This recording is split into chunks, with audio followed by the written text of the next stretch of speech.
Subcommittee on Economic Development, Public Buildings, and Emergency Management will come to order. I ask unanimous consent that the chairman be authorized to declare recess at any time during today's hearing. Without objection, so ordered. I also ask unanimous consent that members not on the subcommittee be permitted to sit with the subcommittee at today's hearing and ask questions. Without objection, so ordered. As a reminder, if members wish to insert a document into the record, please also email it to documentsti@mail.house.gov. I now recognize myself for the purpose of an opening statement for 5 minutes. I want to thank our witnesses for being here today to discuss how we can make federal real estate work for the American taxpayer.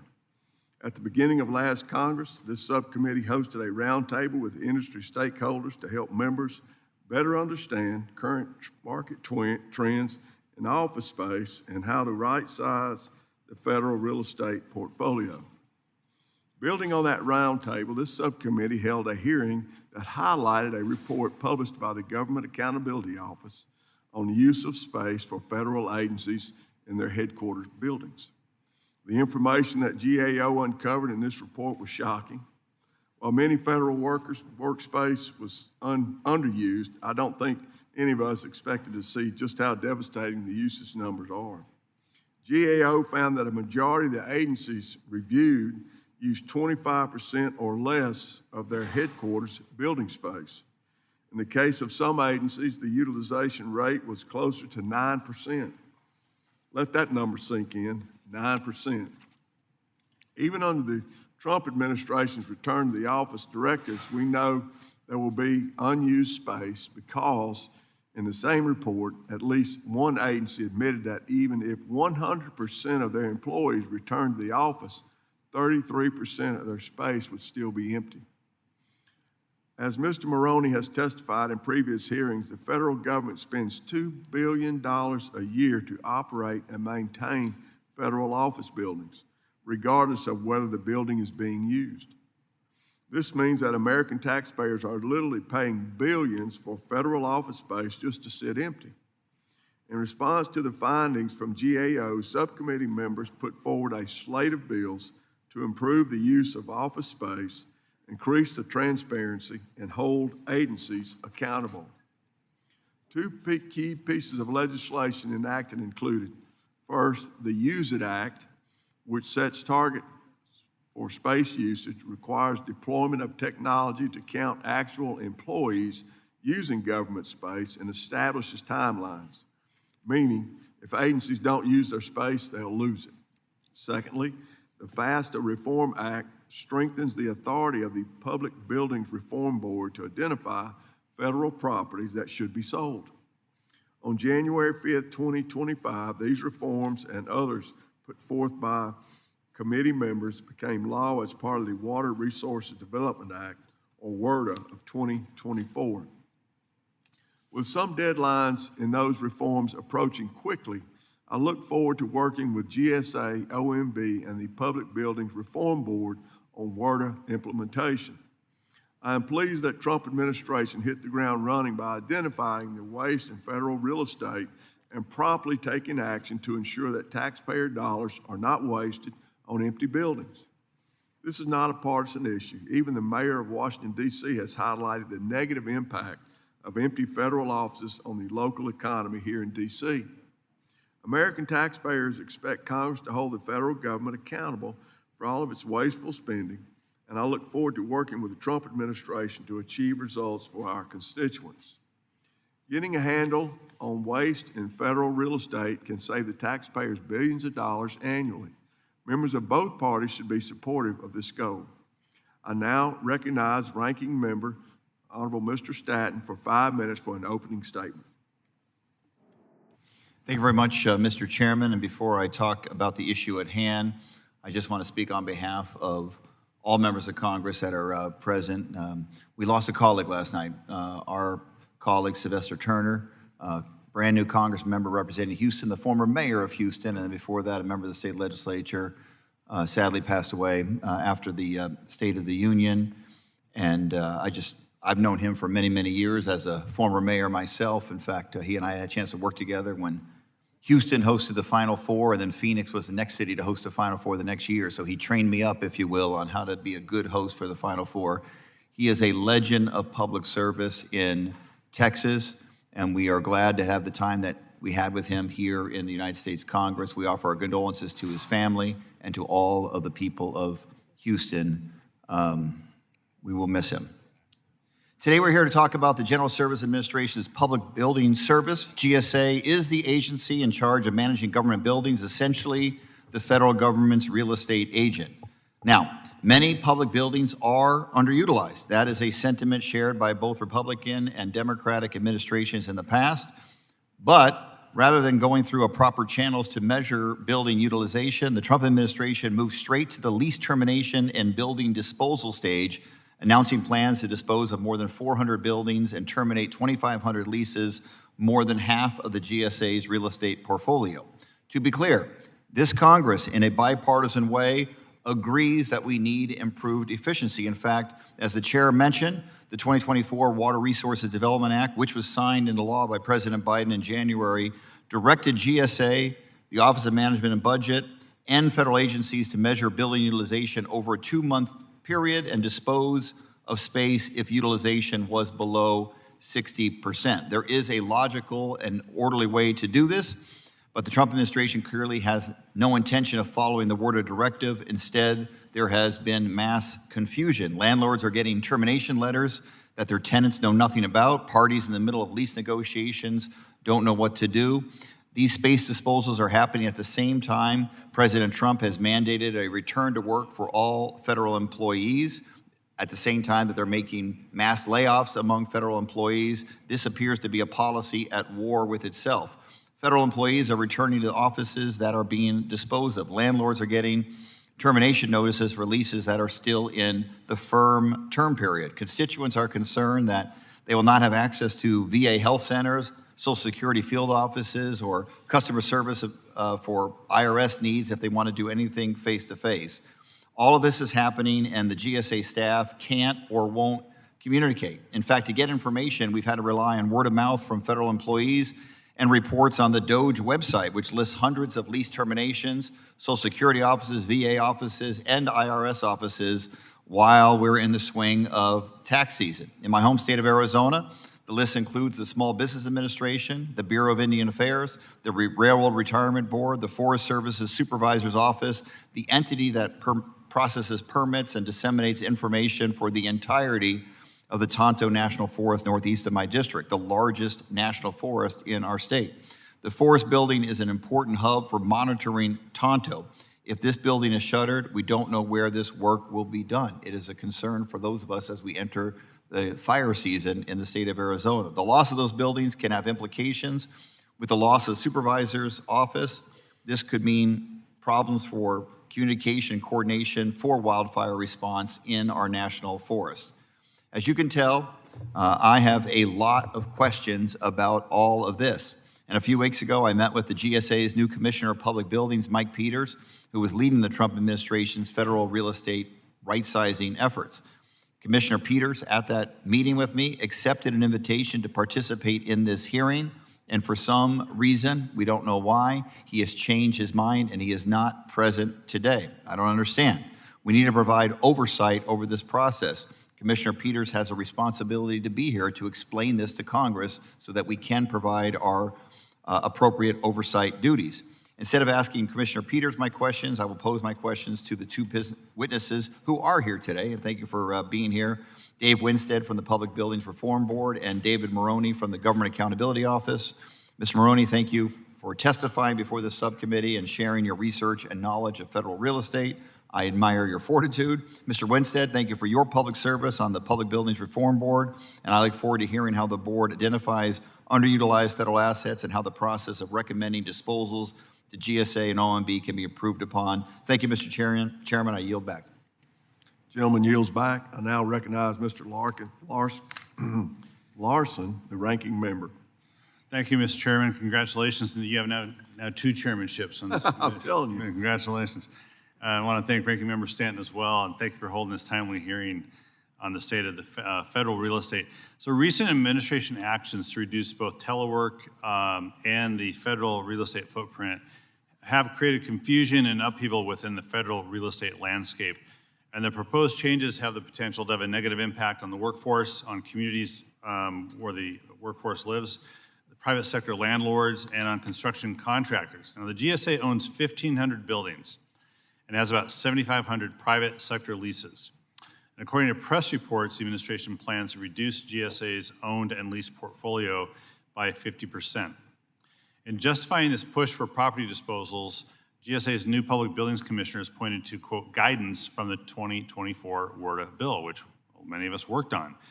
But WRDA did not direct the GSA to jump immediately to large-scale disposals. The WRDA bill directed GSA and OMB to work with agencies to measure building occupancy over a 2-month period before making any recommendations for space disposals. Congress gave GSA steps 1 through 5, but GSA is skipping from step 1 directly to step 5. That is causing confusion and chaos in the federal real estate market.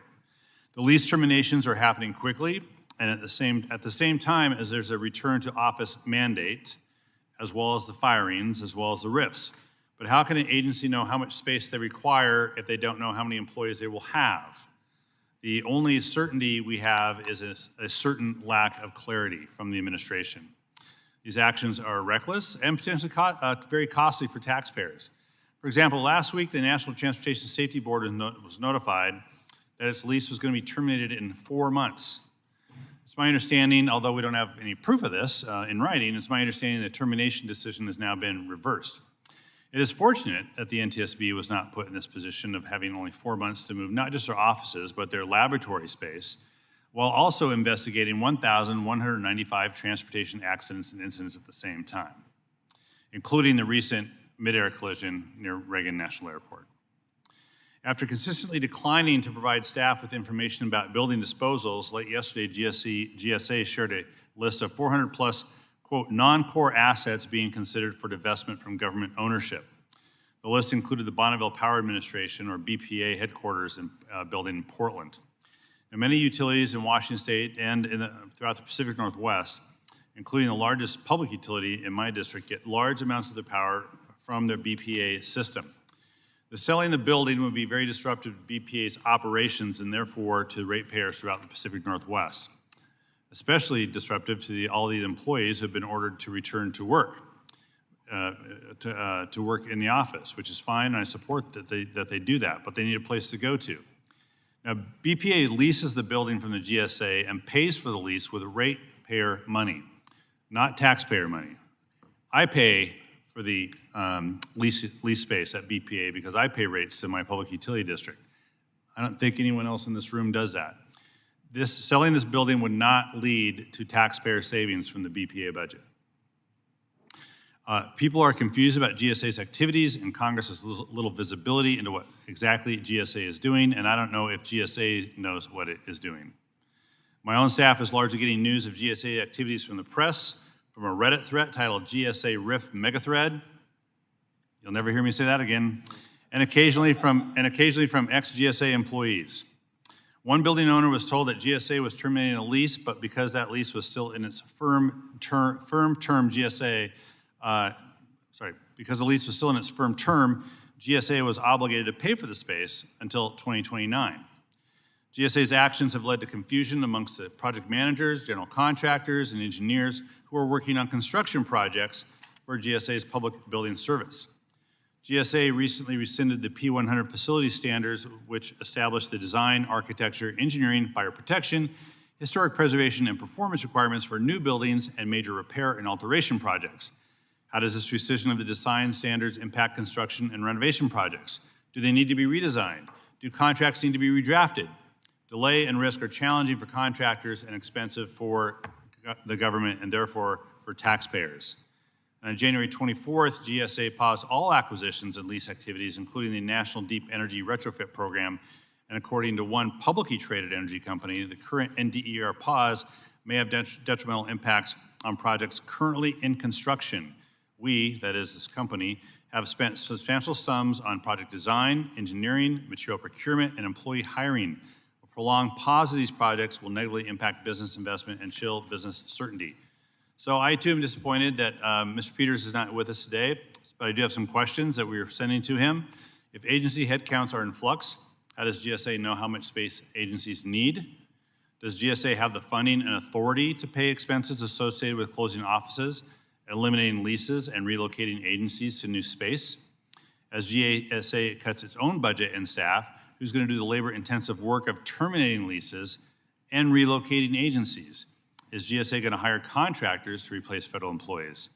So Director Maroney and Mr. Winstead, I hope you can answer some of these questions. I don't expect you to be able to answer all those questions, but based on your experience, I hope we can get some insight into that. I look forward to your testimony and hope you'll be able to answer some of my questions. And with that, I yield back. Gentleman yields. I would now like to welcome our witnesses and thank them for being here today. Briefly, I'd like to take a moment to explain our lighting system to our witnesses. There are 3 lights in front of you. Green means go, yellow means you're running out of time, and red means conclude your remarks. I ask unanimous consent that the witness's full statements be included in the record. Without objection, so ordered. I ask unanimous consent that the record of today's hearing remain open until such time as our witnesses have provided answers to any questions that may be submitted to them in writing. Without objection, so ordered. I also ask unanimous consent that the record remain open for 15 days for any additional comments and information submitted by members or witnesses to be included in the record of today's hearing. Without objection, so ordered. As your written testimony has been part of the record, the subcommittee asks that you limit your oral remarks to 5 minutes. With that, Mr. Maroney, you are recognized for 5 minutes for your testimony. Thank you, Chairman Ezell, Ranking Member Stanton, and members of the subcommittee.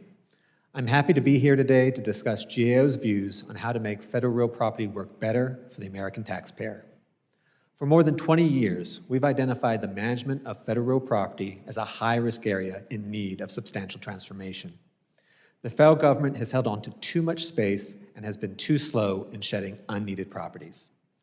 Federal buildings are often in poor condition and not well configured for the modern workplace, and the data needed to make good real property decisions has often been unreliable, in some cases non-existent. The pandemic shined a spotlight on these long-standing problems and created a unique opportunity to right-size the federal government's property holdings. There have been important actions in recent years to take advantage of these opportunities, but progress has been slow. Agencies have stayed in a wait-and-see mode for too long. Since January, there has been a notable shift in momentum. GSA is now rapidly moving forward with plans to terminate leases and dispose of large amounts of federal real property.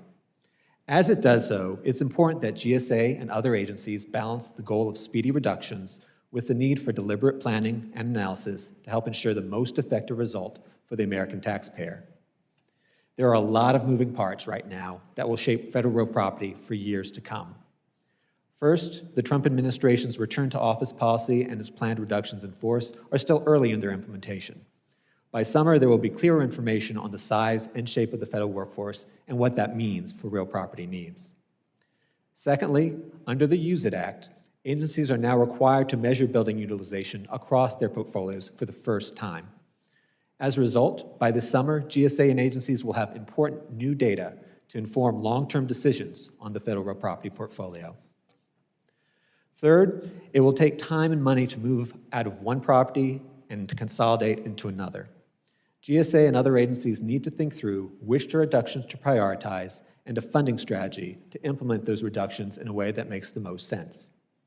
Gauging how much space is really needed under new workforce policies and then proceeding with reductions in a deliberate and planned out manner could generate substantial savings and mitigate the risk of mistakes and unexpected mission impacts. In conclusion, right-sizing the federal government's real property holdings is long overdue. As GSA and other agencies move forward with reductions, they should do so deliberately and in a strategic way that balances speed and thoughtful analysis and planning. Doing so will best position the federal government to achieve the most efficient and effective result for the American taxpayer, while ensuring agencies have the right space to successfully carry out their mission. Mr. Chairman, that concludes my opening remarks. I'll be happy to take any questions. Thank you, Mr. Maroney. Mr. Winstead, you are recognized for 5 minutes for your testimony. Chairman Ezell, Ranking Member Stanton, Delegate Norton, who chaired the subcommittee when I was Public Building Commissioner, so good to see you again. I'm David Winstead, and I'm a member of the Public Building Reform Board. As I mentioned, I did have the pleasure of serving as Public Building Commissioner about 15 years ago. I wanted to thank this committee for creating this board, supporting its extension, which as a result, we're really realizing the potential to save billions of dollars for the federal taxpayer by recommending assets that are truly no longer needed to house federal employees and have value in terms of redevelopment on a local level. The board has independently analyzed 47 properties in a total of 35 million square feet. Our board is a very diverse board and very bipartisan board. Two former members of Congress, Nick Rahal and Mike Capiano, are members of the board. Myself, the former staff director of this subcommittee, and two major real estate executives that have holdings in New York City and around the country. And our strategy is really to right-size, help GSA, and with working with OMB to right-size the portfolio. We're reviewing these targeted buildings under the FASTA authority based on reinvestment needs, occupancy levels, building significance, as well as the mission of that agency.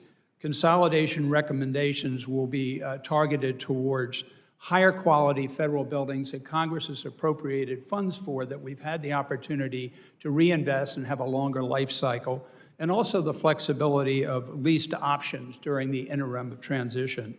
We are reaching out to every member of Congress in the districts where these assets lie. We're reaching out to the county commissioners and mayors of those jurisdictions as well. So we're doing that in preparation for our recommendations. As have been stated, the federal portfolio average age is over 50 years. And if you look at what they need in terms of renovation costs, most of these buildings that really have had deferred maintenance for decades would cost $700 to $1,000 per square foot to renovate. And so each year, GSA sees a deferral, if you will, of $2 billion of capital liability because they do not have the appropriated funds to invest in those buildings. The government really has two options. One is disposal of buildings that really are no longer needed. And secondly, provide for consolidation of employees in buildings that do have a life cycle that justifies their maintenance and reinvestment.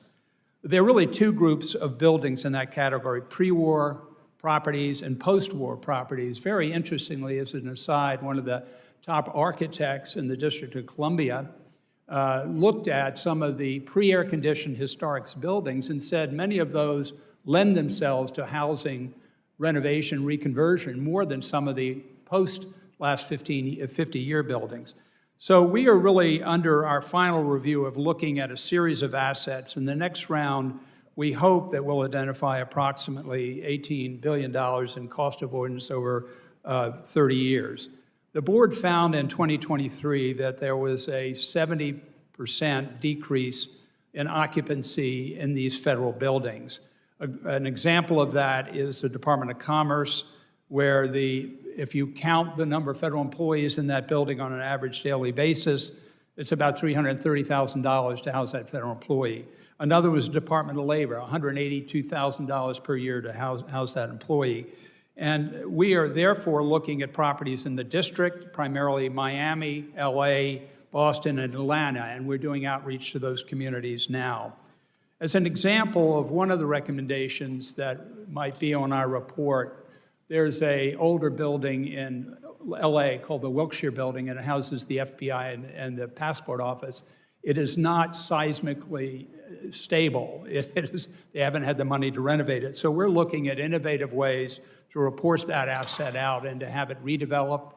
UCLA is an adjoining landowner and needs expanded space, so there are opportunities there. So I would, just in conclusion, I did, with the testimony, put a list of some of the properties that we're currently evaluating. We anticipate we will have a report to Congress within a month or so, and we'll be happy to answer any questions that might come up when that report comes out. So thank you, Mr. Chairman. Thank you both for your testimony. We will now turn to questions from the panel. I will recognize myself for 5 minutes for questions. Now, question one, Mr. Maroney, to give some context, in 2023, you testified before this subcommittee detailing the results of GAO's review of the actual utilization of agency headquarters buildings here in Washington, D.C. At that time, you found that a majority of the buildings had a utilization rate of 25% or less, and some as low as 9%. Is that correct? Yes. Today, you point out that the federal government spends about $10.3 billion a year just maintaining and operating federal buildings. But that deferred maintenance has doubled from $170 billion in 2017 to $370 billion today. Is that correct? Yes, that's correct. Mr. Winstead, you mentioned in your testimony that the Department of Commerce headquarters in Washington, D.C. in 2023 cost the taxpayers an average of $322,428 per employee, and the Labor Department headquarters $182,346 per employee, compared to the average cost per person in the private sector being $9,600. This is a massive liability. To both of you, I'd like for both of you to try to answer, how did we get to this point, and how do we get this massive liability off the books and reduce the cost of federal real estate? Sure. So this is a long-standing challenge. We've had this on our high-risk list for 20 years. Number of reasons how we got here. One would simply be agencies did not have an incentive to dispose of their real property. The funding needed, the upfront costs needed to consolidate, to move, to relocate is something that agencies often didn't have and would have come out of their mission. Other reasons include simply the age of the buildings. They've gone older, they are created at a different time for a different workplace. These agencies and these buildings that no longer really fit their needs, and so huge buildings, smaller workforce, they don't need the same amount of space to do the work they did 50 years ago. And the end result is also deferred maintenance to these buildings. These buildings in many cases are not well maintained, in poor condition. And so what's the solution to that? One solution is targeting buildings that do have those high deferred maintenance backlogs and that are not well used. Those should definitely be top targets for disposal. That kills two birds with one stone. You're getting rid of some of your liabilities, and you're also getting rid of some underused space, and then you can consolidate into more appropriate facilities. Mr. Winstead, anything to add? Microphone. The GSA portfolio is roughly 180 million square feet of owned and about the same of leased. And I think what all of us must recognize, the reality of the market and what happened during COVID, candidly. The onset of telework, which was 100% in the early year of COVID, and then the adoption of new work practices did increase the number of people teleworking. Our law firm gave up 50% of its space between COVID and today, 2025, because more lawyers are working from home. And so what we're really dealing with is an aged inventory where we really got to focus on the best maintained core buildings that's worth the federal government and taxpayer to invest in. And then we've really got to look at backfilling space that is available. But the reality is, in the marketplace now, more people are teleworking, and that really vacated a lot of these buildings for the last 3 or 4 years. As both of you know, Congress enacted significant federal real estate reforms as part of the 2024 WRDA, including the Use It Act. These reforms mandate that agencies either use their space or lose it. I understand, however, GAO and the Public Buildings Reform Board have both found challenges in how GSA sells properties. Can you discuss this issue to see in how GSA prepares and places properties up for sale? And is this process too bureaucratic? So again, we've reported for years that this has been also a longstanding problem. Complicated process to dispose of a federal building. There's many steps to take. Those are policy choices ultimately to go through the public benefit conveyance system, to go through some of the statutory requirements that are in place now. So that's something Congress could certainly consider. Other parts of the disposal process also is how GSA puts the properties up for sale, what sales strategies it uses to dispose of properties. Typically, it defaults to an online auction site. That may not always be the best method to take. And putting up properties as is sometimes may not be the best approach either. Thinking about ways to make it clear to buyers what they would be getting so that you might have a barter market to put in sales offers. Apologize. In terms process of GSA, it's proven to be very, very lengthy and drawn out. We recommended 3 years ago 12 major assets for disposal, and GSA worked their way through them, and they're all but one is sold now. It's actually on the market.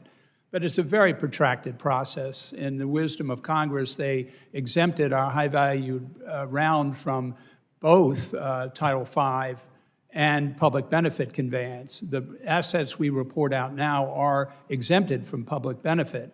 So you really are able to streamline. You can't have a local government or other federal agency raise their hand for the assets we report out. So we feel strongly that our recommendations with the analysis that we've done around them will allow GSA to move much more expeditiously through the disposal process and really get rid of that property, return it to the tax roll for redevelopment and housing, affordable housing.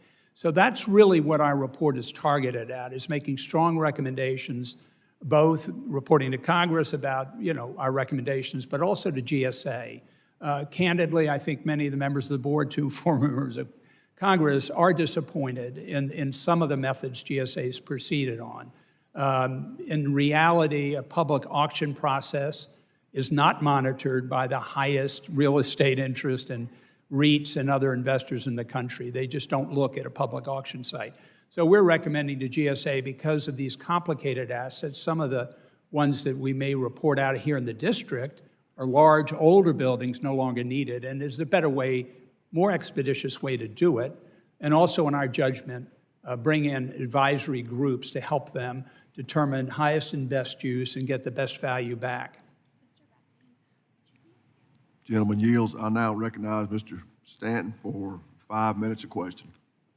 Thank you very much, Mr. Chairman. In your statement, you made a strong case as to why we need to do this, why we need to improve efficiency in our public building utilization, and why we need to analyze that and dispose of buildings that are no longer needed.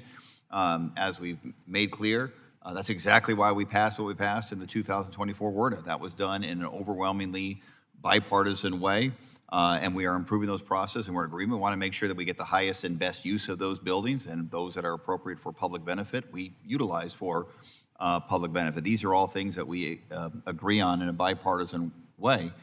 I guess the issue that we're dealing with right now is we're in the world of DOGE, and we're trying to figure out how DOGE overlays with the bipartisan policy that we passed through this committee. I mean, I think the theory of DOGE is move fast and break things, which may or may not work in certain instances, but disposing of public properties, there's a very good reason why we go through the process, and that's to make sure that we are protecting the taxpayers, that we get the most value of those buildings. So with that, I'm going to ask the question to Mr. Maroney.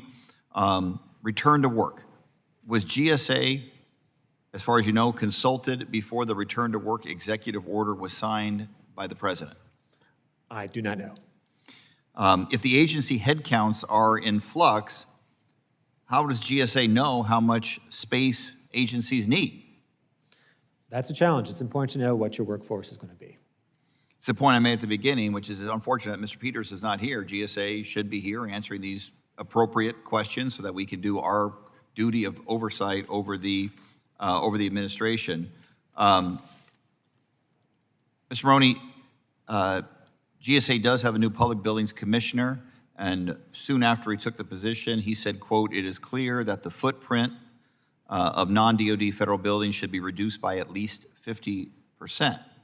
That's a pretty remarkable statement for being on the job for only a short period of time. How could the new commissioner possibly know that key information after only 4 days on the job? I don't know. It does take some analysis to figure out what you need. Have you personally seen any data that would lead you to determine that a 50% reduction was warranted? We have not done that analysis. Do you have, Mr. Winstead, do you have any idea, I'm kind of moving a different direction here, but it is important, it was listed as recently as yesterday as one of the items, I think it's been removed. It's moving a moving target about what's on the DOGE list, what's not on the DOGE list. Do you have any idea what the current administration's plans are for the FBI's headquarters? Congressman, I do not. The House is, I do not. I can't speak for GSA. Obviously, there have been plans and actions in the past to move the FBI headquarters to Greenbelt, Maryland, I guess is recommendation. I do not know what the current status is. Mr. Winstead, as you well know, based on your vast experience, not all federal space is the same. In addition to general office space, agencies have specialty spaces, science labs, warehouses, data centers, SCIFs, shooting ranges, and more. Should the federal government own should the federal government own specialty space and lease all-purpose office space, in your opinion? Congressman, yes. When I was commissioner, specialized governmental space that has high security demands, FBI field office, federal courthouse, border stations, firing ranges, those are specialized uses that when I was commissioner and the Congress oversaw a budget, those were preserved and should be, in my judgment, preserved as federally owned space. And many times a government agency that has long-term leases is going to make tenant improvements, major improvements, sometimes very specialized improvements because of the nature of the work that they do. Should the GSA dispose of lease space where the tenant agencies have made significant investments in tenant improvements, like holding cells, evidence rooms, counterintelligence equipment? What are your thoughts on that? I think that in the decision about what the continued tenancy costs are, evaluating investment by that agency and the tenant fit-outs is very important. There are cases where specialized equipment has been paid for by the taxpayer through the agency's budget. And so a very careful analysis needs to be made to justify, moving an agency out of a, fully utilized more than 60% when there's specialized equipment. There are wonderful cases in maybe your district and elsewhere where they're leased facilities. A large part of the 32 field offices of the FBI were done under a lease construct process. So there you are leveraging private sector efficiency, but it is a lease space with specialized government use. All right, thank you very much. Let me just reiterate that. It is so important that Mr. Peters appear before this subcommittee. I'm going to ask Chairman and Chairman Peters as well to have another hearing as soon as possible so that we can get substantive answers on these very fair questions. A lot of angst associated with public buildings these days with return to work, termination, large-scale terminations, and the desire to sell off underutilized assets as quickly as possible. So GSA needs to be here ASAP. Thank you, Mr. Chairman. I yield back. Gentleman yields. Chair now recognizes Mr. Brashan. Brush your hand. Thank you, Mr. Chairman. I didn't know if I heard a Barrett or a I Bresnahan was there. So, yesterday we found out that 3 federal buildings in my district are being considered for sale by the GSA and classified as non-core assets. 3 buildings. Roughly an hour ago, Bloomberg reported that the list of properties potentially for sale was taken off of GSA's website and the decision reversed. In my district, this list originally includes the Wilkes-Barre Federal Building, the Social Security Administration Data Operations Center in Plains Township, and a maintenance building in Wilkes-Barre. The Social Security Data Center employs nearly 1,400 workers, and I want to express my extreme frustration that I learned about this on the news, not from the GSA or the administration. Mr. Winstead, you had mentioned that you were going to be notifying members of Congress as to how the course of action would proceed. When was the member of Congress going to be notified that there could be implications to facilities inside of his district? Congressman, the list that came out of GSA that has now been pulled off the website was, as I understand it, I'm not speaking for GSA, was a result of a long-term review by the portfolio office. That is distinguishable. We hope that more assets will come our way to be considered under the more expeditious sales process of FASTA. But we were not involved in that side of it. But I will tell you, it's very important in any asset that comes through FASTA that we're engaging broadly with the community and, and listening to both the agency need in that location as well as engage with the elected officials on the local, state, and federal level. And I think that brings me to my next question is some of our concerns is we need the PBRB and the GSA to ensure the sale would support our local communities and not become a strain. And I'm very familiar with these two different physical structures, but definitely have grave concerns when this is kind of a shell shock and we're sprung into action behind the eight ball. So obviously, I know you're not speaking on behalf of the GSA, but would welcome another conversation to make sure that we're all lockstep on what the future plans are for these buildings. My next question for Mr. Maroney, the Director of Physical Infrastructure, correct? Correct. You had mentioned in your testimony about some deferred maintenance costs on the facilities. Whose responsibility is that to make sure the buildings are maintained and adequately upkept to remain marketable? So that's going to be GSA and the agencies depending on who has control of that facility. Do they provide guidance or does your office provide guidance? How does that work? In terms of GSA has policies and procedures for that, and agencies that have control of that would as well, in terms of how they maintain facilities. What's the most common form of deferred maintenance that you have observed? I don't know if there's a most common I could point out. There's a range of things, everything from basic repairs to your elevators being out to major structural repairs. It depends on the building. Back to Mr. Winstead. In your testimony, you've identified $19 billion in cost avoidance over 30 years on recommended properties to dispose of, approximately $633 million per year in federal savings. How does the annual cost savings compare to impacts on local economies and services like Head Start or other benefits within the community? I think, Congressman, the assets that we report out are largely surplus and underutilized, right? So we're not talking about, it's not like the BRAC process. We're not talking about moving jobs. We're just talking literally about housing federal employees in better buildings, better workspace. So I think the real opportunity for the assets that we're looking at and will be reporting to Congress, number one, everybody will be notified and all their input will be considered. But it really is, we're trying to engage very, very much, not just with elected officials, but with the community in that area. For example, 40% of the GSA inventories in Washington, D.C. We reached out to Delegate Norton 2 years ago on this. We're talking to the mayor constantly, the director of planning for the district, the National Capital Park and Planning. So we're really trying to get everybody's involvement in what is the best option and what is the best redevelopment potential for those properties.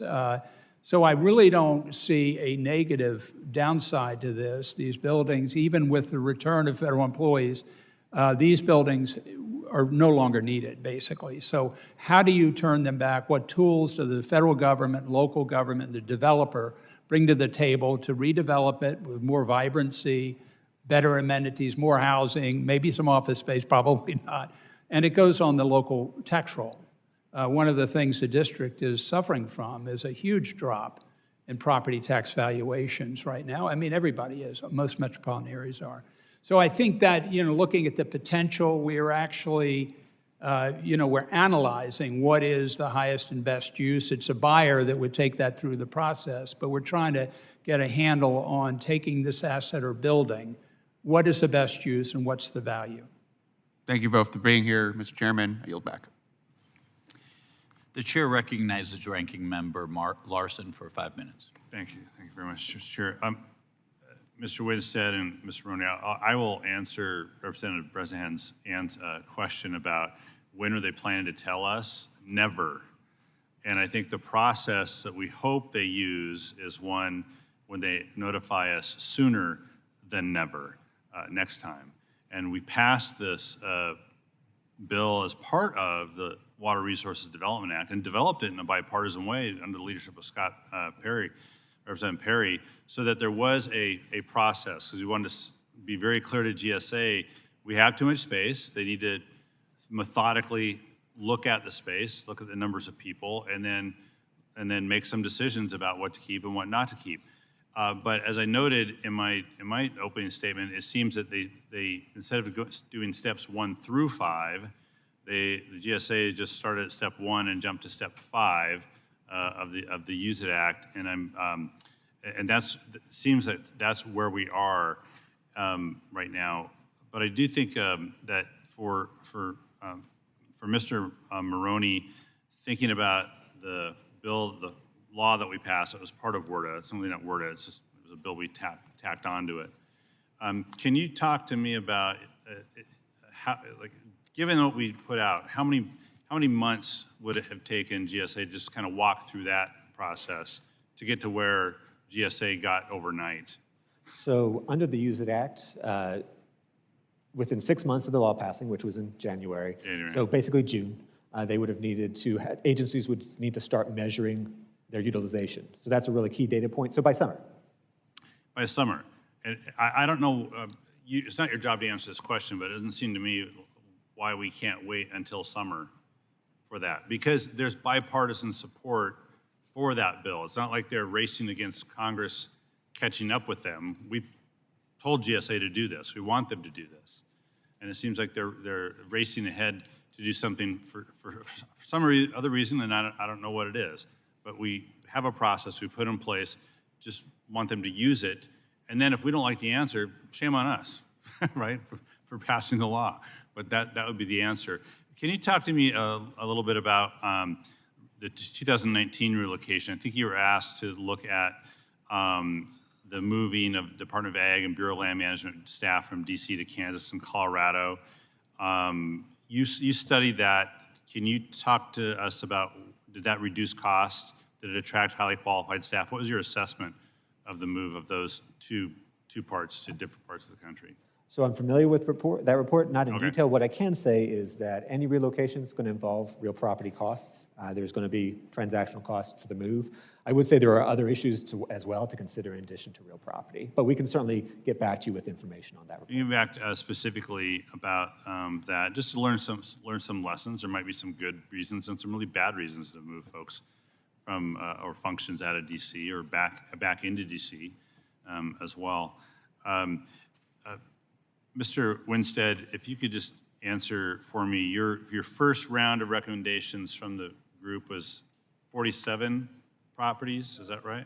Congressman, the first round was the 12 high-valued assets, 12 which high-value assets. have all been sold but for one in Palo Alto, which is now on the market. Okay, and then what's the next step? The next is the report we'll be sending to you, to Congress and OMB, and obviously working weekly with GSA of properties that are in the second round that we've analyzed. We've attached a page in my testimony that highlights some of the buildings that we've been analyzing.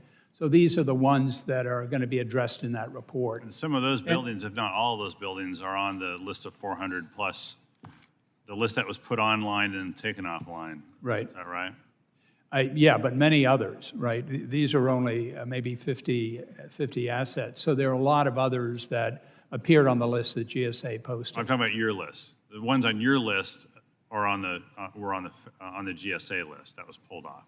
I assume so. Yeah, okay. Yeah, I assume so because They are, for the record, they are. because we could, okay. I cross it. Is that your last set of recommendations, or do you have another set of recommendations after this? So then we have another round. So we'll be reporting this next round out within a month or so, and then we'll have another round at the end of 2026. Congress extended the board until the end of 2026. And I think what's significant about that, Congressman, is we really are seeing the impacts of telework. And obviously the directive of federal employees coming to the office, how many days a week will have an impact on that. But I think 2 more years will give us even more time to look at assets in more detail. And then in that last round, really recommend properties that are no longer needed. And we do have the authority. Thanks. I'm right on time. I just want to just know, like, this spaghetti on the wall approach is just not working for the administration. But if they worked with the law that we passed, they work with you all, I mean, by the end of 2026, we will all have a fairly decent story to tell about the amount of leased space and owned space that we got rid of. It may not be what everyone wants, but we'll all be able to tell that story and make it a good story, and it'll line up with the numbers of people that we're expecting to come back into offices as well. It's flummoxing to me why there's this headlong rush from the GSA to do these things that they're having to pull back on anyway. We can help them do that. We're committed to the law we passed. So I would just note that and yield back. Well, I do think that the word of, I have to yield back, so yeah, thanks. Yeah, the chair yields to himself 5 minutes. Mr. Maroney, the GAO's 2023 report found that 17 of 24 agency headquarters buildings were operating at 25% or less capacity. What structural or bureaucratic barriers do we have that prevent agencies from consolidating or relinquishing underutilized spaces? I mean, in terms of consolidation, the main factor is just having the planning and the funding to do it. Agencies could consolidate. It does take time, it does take money, but they could consolidate. Right. And the Office of Management and Budget has prohibited GSA from negotiating discounted purchases on leases, often forcing government to pay more over time. What impact has this had on long-term costs, and how could that be changed to save the taxpayers? I didn't hear the first part. Yeah, the first part, OMB has prohibited the GSA from negotiating discounted purchases on buildings.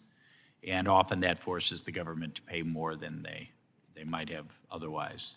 How could that be addressed?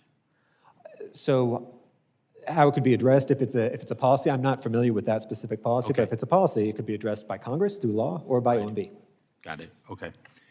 And, yeah, it's, okay. And then the Utilizing Space Efficiency and Improving Technologies Act, the Use It Act, mandates a 60% occupancy threshold for federal buildings. How can Congress ensure that agencies comply with that requirement? Right. Well, I think an important role for this subcommittee in itself is holding hearings, holding oversight with GSA and the other relevant agencies to make sure that they are following through on what's required by statute. Okay, thank you. And Mr. Winstead, you mentioned the board's analysis, that the board's analysis had saved $19 billion in cost avoidance over 30 years. Can you walk us through those savings and what factors contributed the most to those savings? Congressman, what we have done with the assets, some of which appear on the last page, is we've gone in basically assessing what the deferred maintenance has been, and we've analyzed what is needed. If the government decided to keep that building, what would it take to reinvest it, to bring it up to workspace that the federal employee, can function? So that's how we're doing. We're looking at basically the condition of the building, the utilization of the building, deferred maintenance in the building, and if those judgments say keep the building, then what's needed to be appropriated by Congress to the Public Building Fund to bring that building up to standard. And obviously, part of this is backfilling the buildings. I think Congress has been very, in the recent legislation, said 60% utilization, data every year on what's being done in these buildings, housing plans from each federal agency in terms of how they're using the space, how many employees are there. But the other thing that needs to be done is the communication of the bottom line of our reports from GSA have to reach the top levels of federal agencies.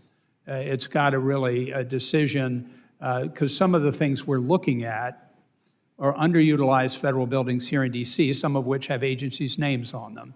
And they're no longer justified to be maintained, so convincing that secretary, assistant secretary of administration, that it's in the best interest of the taxpayer for them to move into another federal building that's better maintained and sell that building for redevelopment. So that's the analysis, and we have a lot of analysis of the committee, all these assets when we have been totally analyzed, and we can send that to the committee as well, how we've calculated those costs and that have backed up our decision to surplus the building. Thank you. I yield back. Ms. Norton is recognized for 5 minutes. I strongly oppose OMB and OPM's recent decision to federal agencies to, quote, propose relocations of agency bureaus and offices from Washington, D.C. and the National Capital Region to less likely parts of the country, end quote. I also strongly oppose the many bills that have been introduced this Congress to relocate the headquarters for federal agencies in the National Capital Region to outside the National Capital Region. These relocations, as we saw during the first Trump administration, would harm the operations of these agencies and waste taxpayer dollars. They would also harm the economy of the National Capital Region. On Monday, I introduced a bill to prohibit such relocations. However, there are specific federal buildings in D.C. the GSA should dispose of and move the employees from those buildings into other buildings in D.C. These disposals would save the federal government money, generate tax revenue for D.C., increase housing supply in D.C., and create new mixed-use neighborhoods in D.C. Congress has passed many of my bipartisan bills to transfer unused and underutilized federal buildings and land in D.C. to the D.C. government or the private sector, including the Webster School with Chairman Perry, what became the Wharf and the Yards, and most recently the RFK Stadium campus. I first introduced a bill in 2014 to facilitate the redevelopment of the Southwest Federal Center into a mixed-use neighborhood. Mr. Weinstead, please discuss the opportunity to dispose of federal buildings in the Southwest Federal Center to create a new mixed-use neighborhood and connect the National Mall and the Wharf. Delegate Norton, as you know, because it's in the report and we've briefed you, there are a number of buildings that are, Forrestal Building is the building right on L'Enfant Plaza, but there's the Witten Building, the Agriculture South, that many of the people that have looked at it that are still very underutilized, and a lot of the NCPC, the mayor's office, your office, and the Department of Planning for the district have looked at it, and I think it's a wonderful opportunity to basically begin, as many people view it, opening up the mall to the waterfront. The Forrestal Building is one of those where it's costing $130,000 a year to house the federal employees that show up. If you were able to take down the Forrestal Building, it would develop, there'd be 4 parcels, there are ways to develop it for affordable housing, for mixed use, for amenities. But one of the visions that architect at SOM has is it would really create a connection between the mall and the waterfront.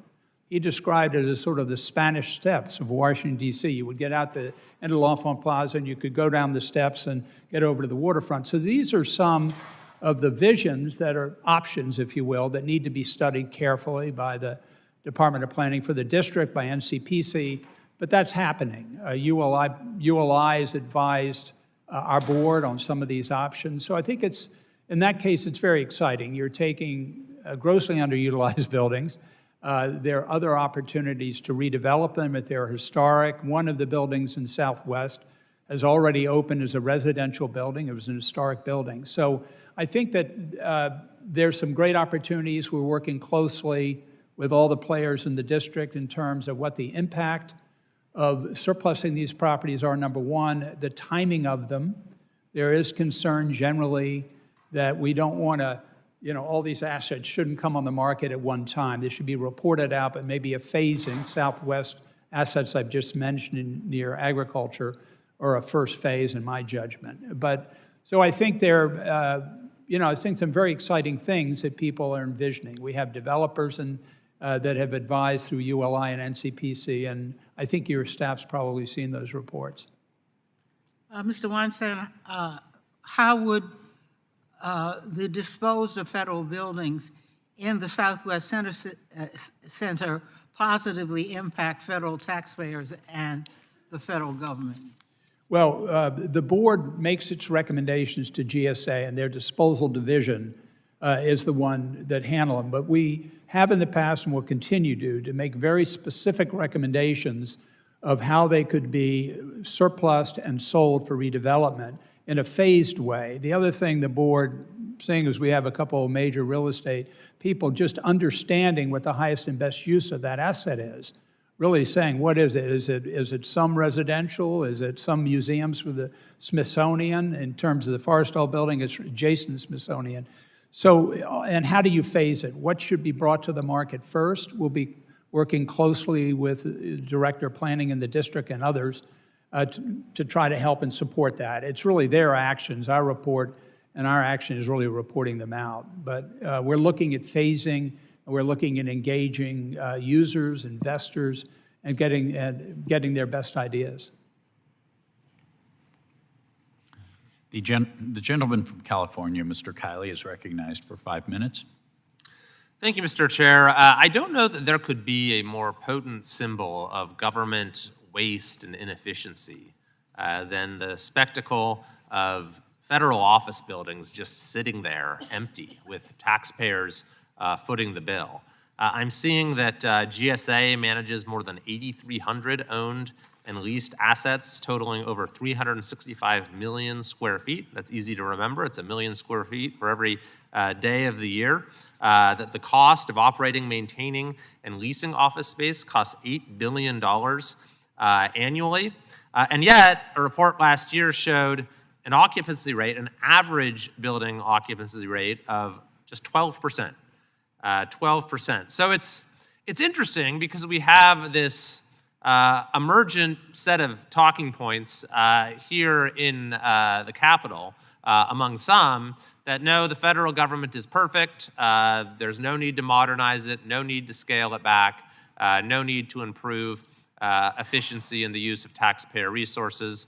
And then you can view alongside that sentiment this picture of all these federal buildings just sitting there being paid for with no one in them. We even have reports of shadow or dark space in federal buildings and leases, which are just not used at all and not even assigned, simply just sitting there. This is something that American taxpayers have every right to be outraged about. And I think that, Mr. Winstead, you put sort of a cost per employee on office space for some departments. Would you mind repeating those numbers?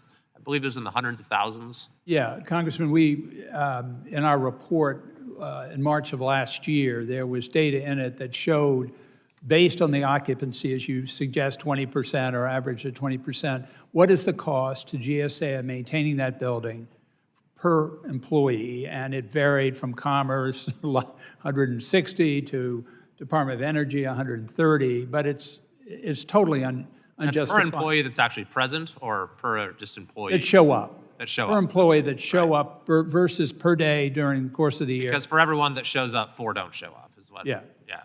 And in a private sector office building, the cost of an employee space is about $10,000 a year. Interesting. So the average cost is over 10 times higher for the government than for the private sector. Yeah, more than that. And again, it's an impact of COVID. It's an impact of telework policy and work habits since telework happened. It's obviously an impact of OPM and their directive in terms of federal employees' presence in office.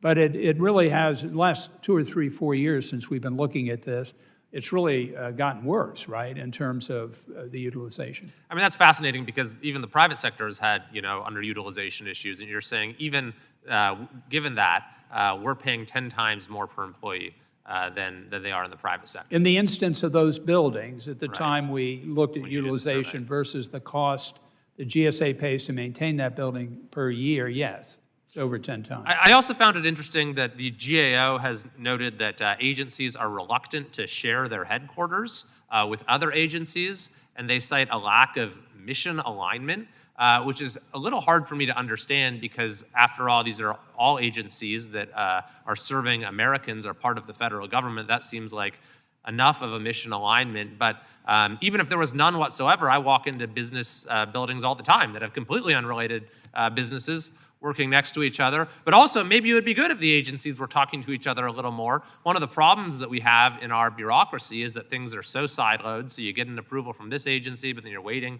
years to get one for this agency, or you ask this agency to get the approval, and they said they need to wait for that agency, and apparently they have no way to talk to each other and coordinate. So maybe if they could pick up the paper and walk it across the hall to someone down the hall, that might make the federal government work better together a little bit.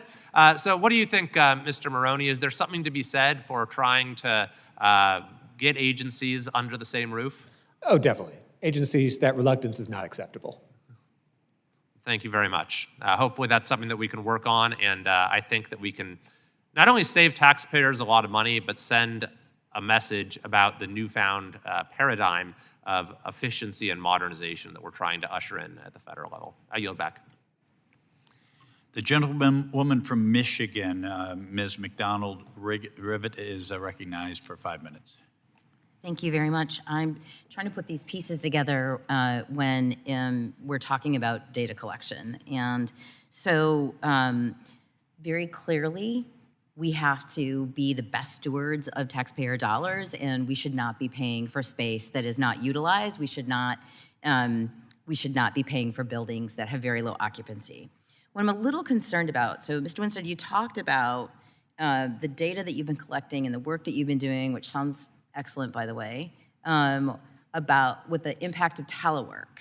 But we're seeing return to work. We're seeing telework ended very abruptly. And just this week, we're starting to see reports in the news that are talking about the messiness of that due to poor planning. We've got workers showing up in places where there's no desks, no Wi-Fi, no lights, and there's a lot of chaos that's happening right now. So I'm really encouraged, Ms. Maroney, when you were talking about the collection of data, that we should be able to have something solid to work from.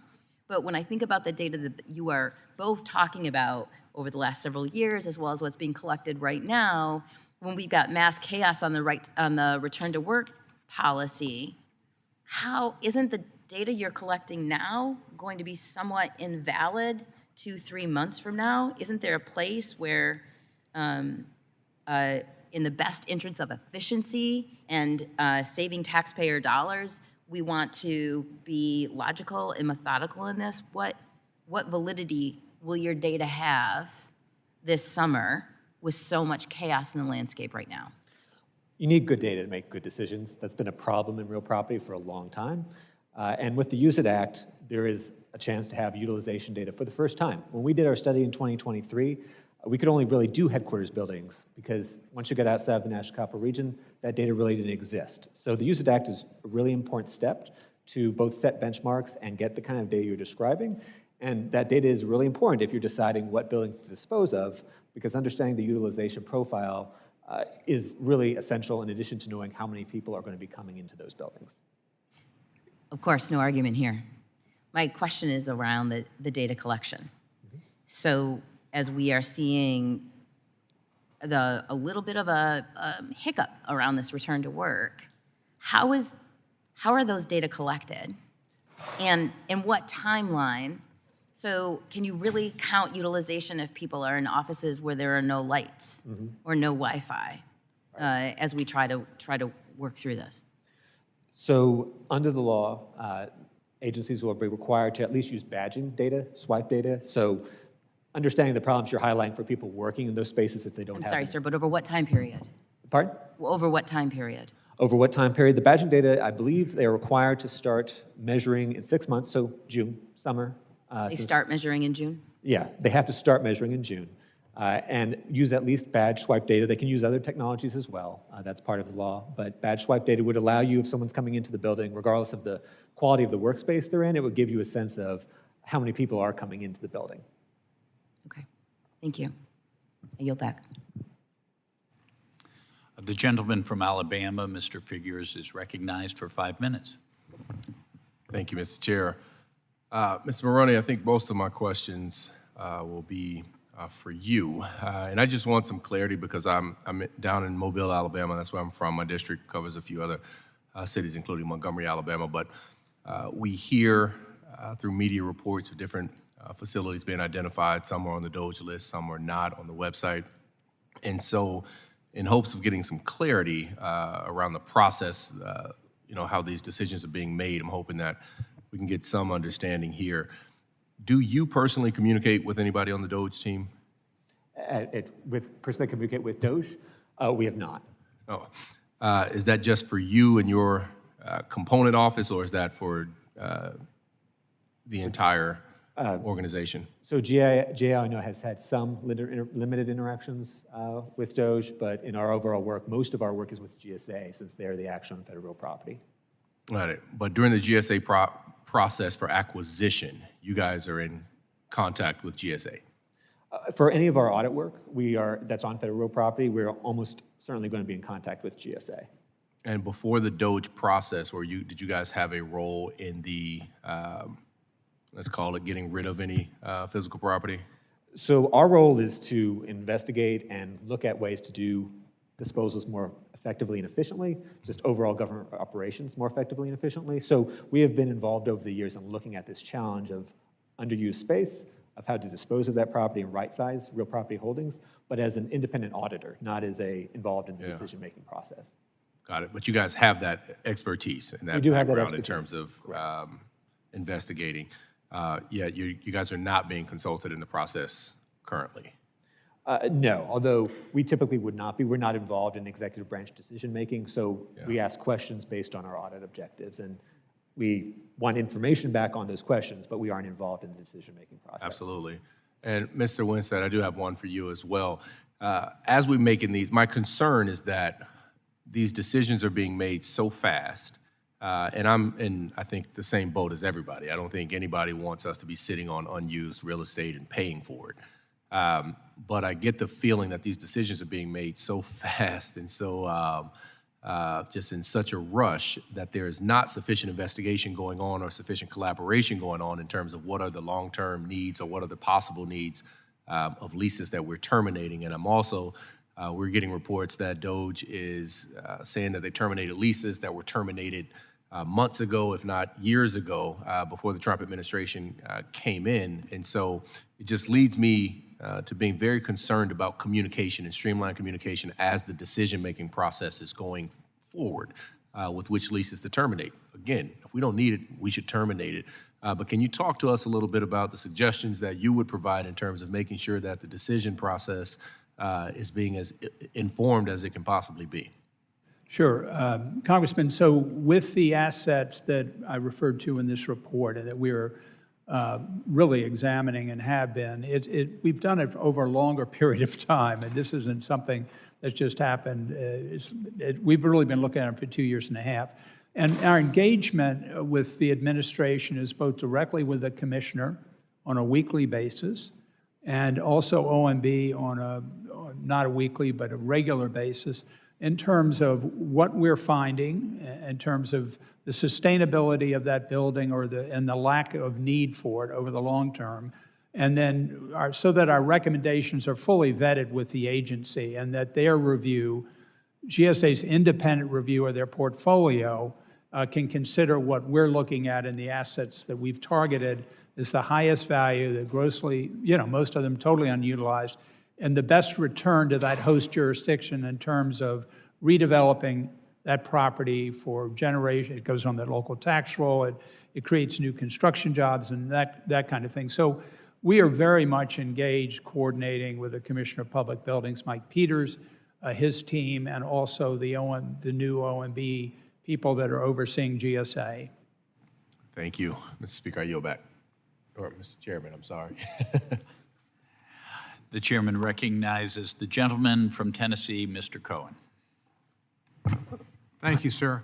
I was watching my television and I saw Mr. Stanton asking questions about this issue, and it's something that concerns me because I was informed by my staff yesterday that they got some Bloomberg report that showed that the GSA and Mr. Genius from South Africa was proposing closing the Memphis Federal Building, which contains our courthouse, our U.S. Attorney, our U.S. Marshals, the Corps of Engineers, probation office, and my office. So it came as a bit of a shock to me. I knew some of the judges had been trying to find a new building for Memphis to have a courthouse. I don't think we're very high up on the prospective courthouse list, and it seems like we should at least be on the list for a new courthouse before they get rid of the courthouse we're in. The federal building we have now is 98% occupied. The judges claim that there's a lot of problems in the building, and they have shown me pictures of the vents with lots of black gook in it and whatever. They tote those around with them like some Hugh Hefner probably would have carried centerfolds. And it's pretty strange, but that's what they do. I have no problem with the federal building. I've been there for 18 plus years and have never had a problem. They say they might have a problem with security and that the elevators could take prisoners up and down and from holding tanks to court. There's never been a prisoner, I think, ever escape or ever try to escape in 35, 40 years. All of a sudden, oh, we've got to have a new building. Do either of y'all know anything about the Memphis federal building and how it got put on the list and what the story is? No, not me. Congressman, I do not know what the current review by GSA is on that property. I will tell you that GSA, from my background 15 years ago, you know, the federal courthouses and the mixed tenanted federal courthouses where there's a lot of the renovation that's been driven was really to improve the security in that courthouse in terms of the flow between the visitors, the members of the jury, the judges, and the defendants. And so GSA put in billions of dollars over the last 15 years upgrading courthouses. I don't know the Memphis specifically. I haven't had the pleasure of going there, but there could be some issues there about the value of maintaining and renovating that building versus, you know, a new courthouse. That's the only thing I can. But, you know, at 95% occupancy, I mean, that's a utilized building. Right. I mean, that's highly utilized, so it's not on the parameters that the committee and the new legislation directs that, you know, it's higher than 60%. But there could be some rationale about the safety of that building because of the court function and the need to separate. The older courthouses do not have the separation that the newer courthouses do. So, yeah. Well, it's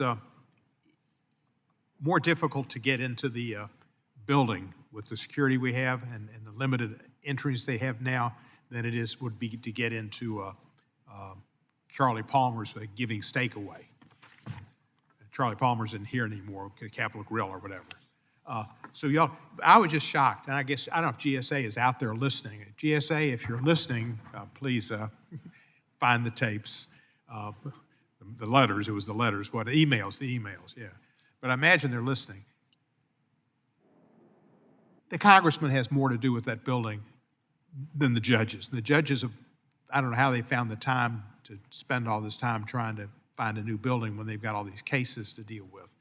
But it seems like if they're going to sell a building and they got to have a buyer, and there hasn't been a lot of buyers for buildings in that neighborhood recently, but they should at least have a place to put the courts and the other offices that are housed there now before they decide they're going to sell the building and tear it down. absolutely, and I'm sure GSA's monitoring this, so I know that they'll get back to you. Thank you, GSA. My name is Steve Cohen, C-O-H-E-N. I'm on the third floor of the Odell Horton building, which I had named for Odell Horton, a famous and jurist, an African-American jurist, and named for him because he is an inspiring figure for young people that want to go into the law. And he was a great judge and a great prosecutor and African-American, and don't tear him down. Thank you, GSA. The chair recognizes the gentle lady from New Jersey, Ms. Poe. Thank you, Mr. Chairman, and thank you to our ranking member Stanton for letting me to participate in this very important meeting, and especially what a timely hearing it is. I want to ask our witnesses if you would please turn around and see if do you know the man who's in that portrait right there that I'm pointing to? So let me just tell you who he is. He is Robert Rowe, one of my predecessors in Congress. Bob Rowe was the chairman of this committee. Then it was called the Public Works Committee. I ask because Bob Rowe's name adorns the federal building in my home city of Paterson. The same federal building we just learned just today is on a list of 440 properties to be disposed by the Trump administration.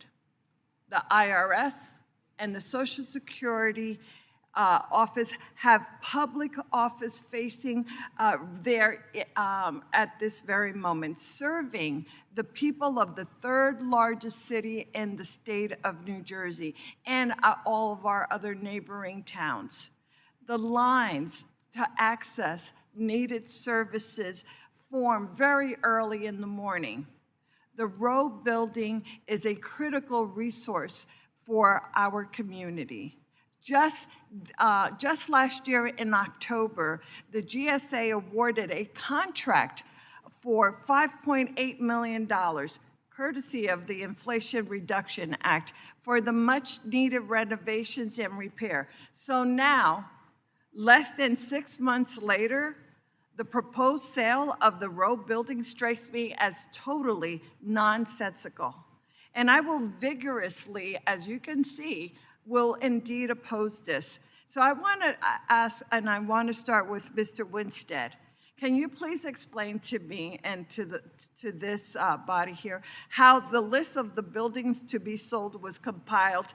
And can you explain the Trump government's criteria and rationale?